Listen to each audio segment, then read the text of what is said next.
ہمارے چینل سے جڑنے کے لیے مشاہدی نیٹ ورک کو سبسکرائب کریں تاکہ ہر آنے والی نعت اور لیکچر کی اپڈیٹ آپ کو ملتی رہے۔ کونین کیا ہے خلد کا قبضہ لیے ہوئے۔ السلام علیکم ورحمۃ اللہ وبرکاتہ۔ آج کا سوال یہ ہے کہ روزے کی حالت میں انجیکشن لگوانا، گلوکوز چڑھوانا یا ٹیسٹ کے لیے خون نکلوانا کیسا ہے، اور ان چیزوں سے روزہ ٹوٹے گا یا نہیں؟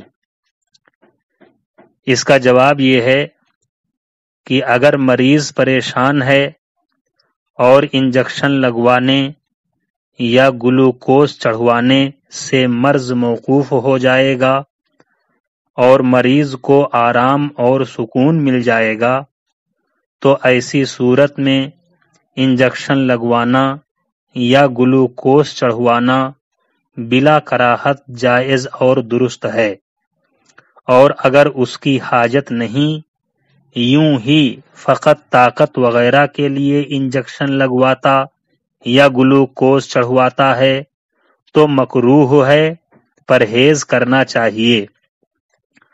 البتہ دونوں صورتوں میں روزہ نہیں ٹوٹے گا، چاہے انجیکشن گوشت میں لگے یا رگ یعنی نس میں۔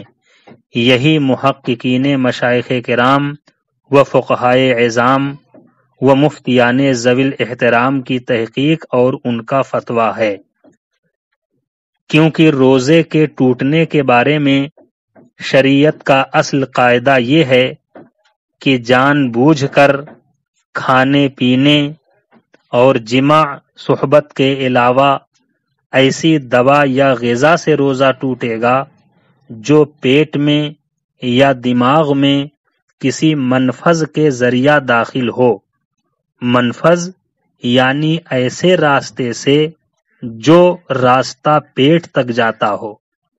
حضرت علامہ شامی علیہ الرحمہ صاحب نہر کے حوالے سے تحریر فرماتے ہیں، والمفطر انما هو الداخل من المنافذ، یعنی روزہ توڑنے والی صرف وہی چیز ہے جو منافذ کے ذریعہ داخل ہو۔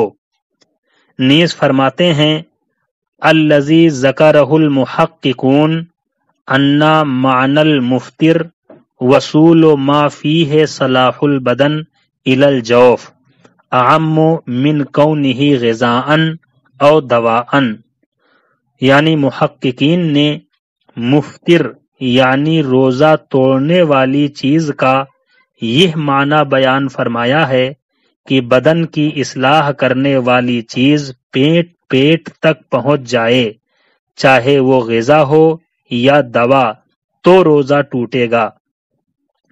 رہا دماغ میں دوا وغیرہ کے پہنچنے سے روزے کا ٹوٹنا، تو اس کی وجہ یہی ہے کہ دماغ سے پیٹ تک ایک منفذ یعنی گزرگاہ ہے جس کے ذریعہ غذا یا دوا پیٹ میں پہنچ جاتی ہے، تو دماغ میں پہنچنا در حقیقت پیٹ ہی میں پہنچنا ہے۔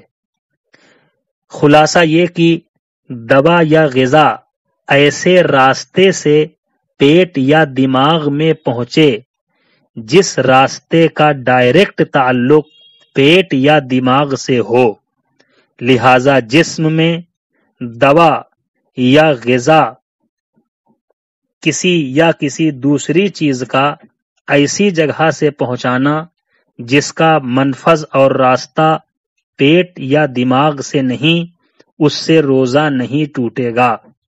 اب انجیکشن کے ذریعہ جسم میں پہنچنے والی دوا کے بارے میں غور کیجیے۔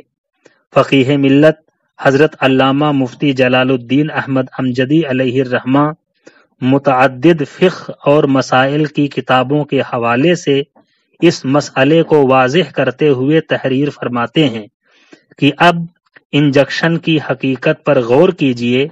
جو انجیکشن گوشت میں لگتا ہے اس کے بارے میں تو ظاہر ہے کہ وہ پورے جسم میں مسامات یعنی بہت چھوٹے چھوٹے سوراخ جن سے پسینہ نکلتا ہے، جو ہر رونگٹے اور بال کے نیچے ہوتے ہیں، ان کے ذریعہ پہنچتا ہے، لہذا اس سے روزہ نہ ٹوٹنا ظاہر ہے۔ رہ گیا رگ یعنی نس کا انجیکشن، تو اس کے جسم میں پہنچنے کی کیفیت یہ ہے کہ دوا خون کے ساتھ جسم میں پھیلتی ہے۔ ماہرین تشریح جانتے ہیں کہ خون رگوں سے پہلے دل میں جاتا ہے اور وہاں سے پھر واپس رگوں میں آتا ہے۔ دل سے دماغ اور پیٹ تک کوئی منفذ اور راستہ نہیں، اس لیے رگوں کے انجیکشن سے بھی روزہ نہیں ٹوٹے گا۔ فتاوی فیض الرسول جلد 1 صفحہ نمبر 518۔ اور یہی حکم گلوکوز کا بھی ہے۔ اور رہا مرض کی تشخیص اور جانچ کے لیے خون نکلوانا، تو اس سے بھی روزہ نہ ٹوٹے گا۔ بخاری شریف کی حدیث ہے، المفطر مما دخل ولیس مما خرج، یعنی روزہ توڑنے والی وہ چیز ہے جو پیٹ میں داخل ہو، نہ کہ وہ جو جسم سے خارج ہو، یعنی جسم کے باہر نکلے۔ تفصیل کے لیے مقالات شارح بخاری جلد اول صفحہ نمبر 398 سے 408 تک، اور فتاوی فیض الرسول جلد 1 صفحہ نمبر 516، 517، 518، اور فتاوی مرکزی دارالافتاء بریلی شریف صفحہ نمبر 311، 312 کا مطالعہ کریں۔ خلاصہ یہ ہے کہ روزے کی حالت میں انجیکشن لگوانے، گلوکوز چڑھوانے اور ٹیسٹ کے لیے خون نکلوانے سے روزہ نہیں ٹوٹتا۔ انجیکشن چاہے گوشت میں لگے یا رگ میں، اور اگر بلا ضرورت لگوائے تو مکروہ ہے، پرہیز کرنا چاہیے، اور اگر حاجت ہو، ضرورت ہو، انسان مریض ہے اور انجیکشن لگوانے سے اس کا مرض موقوف ہو جائے گا اور مریض کو آرام اور راحت اور سکون مل جائے گا، تو ایسی صورت میں انجیکشن لگوانا یا گلوکوز چڑھوانا بلا کراہت جائز اور درست ہے۔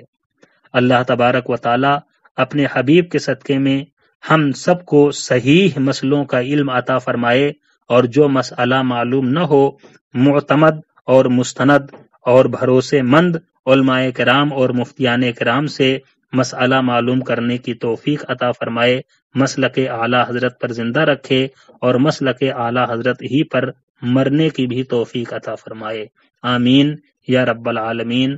السلام علیکم ورحمۃ اللہ وبرکاتہ۔